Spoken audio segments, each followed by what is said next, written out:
Hey all. So here I have the developer transition kit, and I really just want to give you a brief understanding of what the developer transition kit was and all the problems us developers had. Unfortunately, I can't go into too much details because we are under strict NDA, but I do think it's very important for everybody else to understand what us developers had to go through in order to deliver apps for Apple Silicon before the M1 chips came out. So, the Developer Transition Kit was first announced as part of the Universal Quick Start program, which was on June 22nd of 2020. Apple had their press conference and they announced they will be moving to Apple Silicon for all Macs going forward, which honestly, a lot of us developers thought we knew this was coming.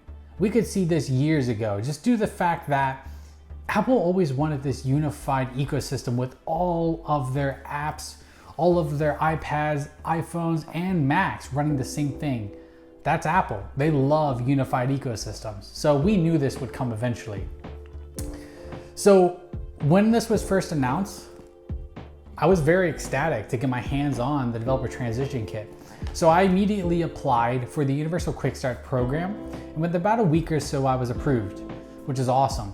I'm not a big app developer. I'm very small. I only have a couple apps on the App Store. They're successful, but it was just good to know that Apple was caring about even the small developers and getting our hands on these DTKs.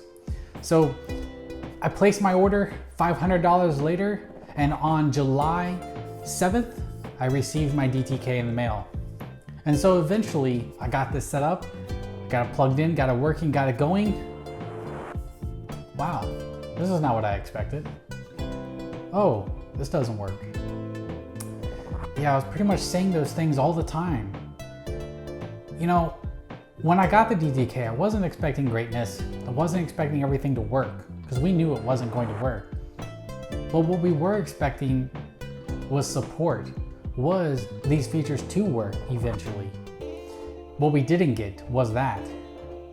There's a lot of things that were promised about the DTK or even promised about Apple Silicon that to this date still don't exist. To this date still don't work on the DTK. So the good thing is the DTK is irrelevant today. The M1 Macs are far superior in all ways than the DTK. If you're using a DTK today for development, please leave it. You do not need this anymore. Buy an M1 Mac. It is way faster than you will ever need. This DTK is useless. And I think that's why Apple's really asking for them back, truthfully. So as a developer, we got our DTK. We were part of a private forum, part of the Universal Quick Start program where we could chat with people and supposedly Apple developers in order to get assistance, to find out new details, to do all these great things.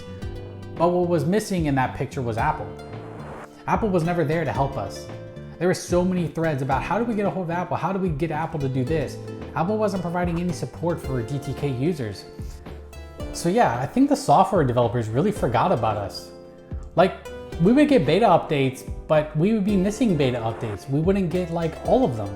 We eventually did get beta 11, which was the final version, but I don't know, I think we missed maybe like 4 or 5 different versions. And you know what's funny? In particular, I know one version, beta 5. That was a great beta. I had updated my DTK, I was very excited, hopefully it fixed some things. No, absolutely not. It actually broke my USB port, surprisingly, but I wasn't the only one. You could go on the private forum and find out that other people were complaining about the same exact thing. So I had to roll back to a different version, but in order to do that, you have to go through the documentation to find out how to do that. And thankfully, that was the one thing Apple did provide us, was how to restore our broken DTKs, because honestly, the forums were filled with people recommending that document on how to fix their DTKs because so many of them were breaking. And I know a lot of people who had brick DTKs, and to this day, they cannot recover them. They do not work anymore, which is unfortunate because when the device was working, it was actually really good.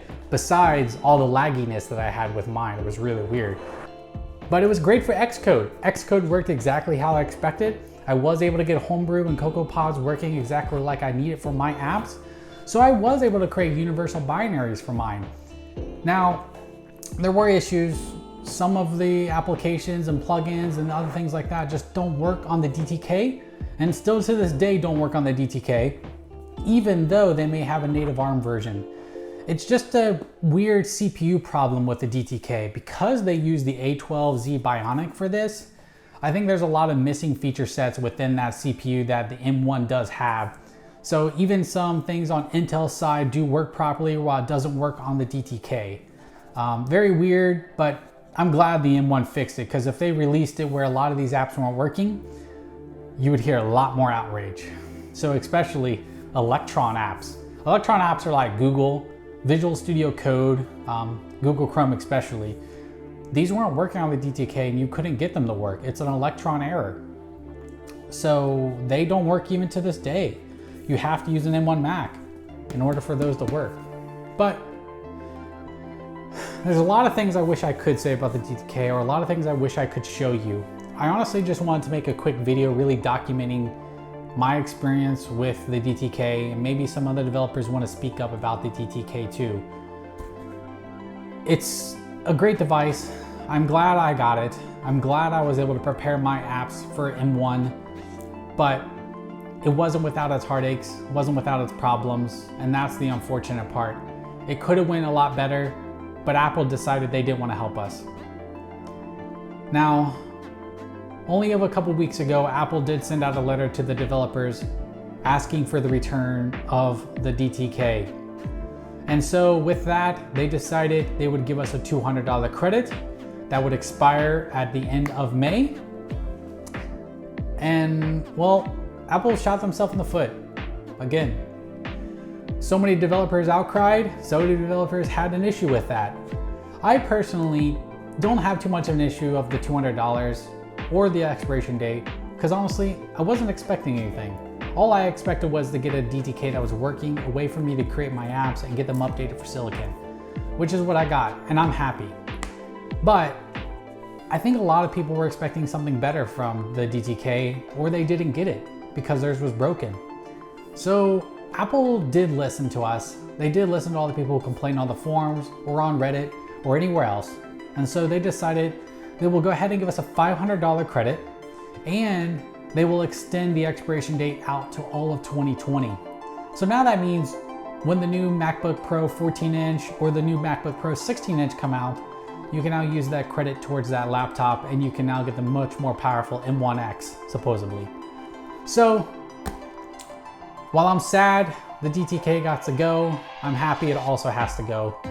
It was nice to have, it allowed me what I needed to do, but it's overstayed its welcome and is no longer needed since the M1 Macs exist. And I highly suggest everybody should get an M1 Mac. They are fantastic devices, and Apple, thank you for sending us developers this device. I very much do appreciate it, though you could do better. Thanks for watching, guys. Take care.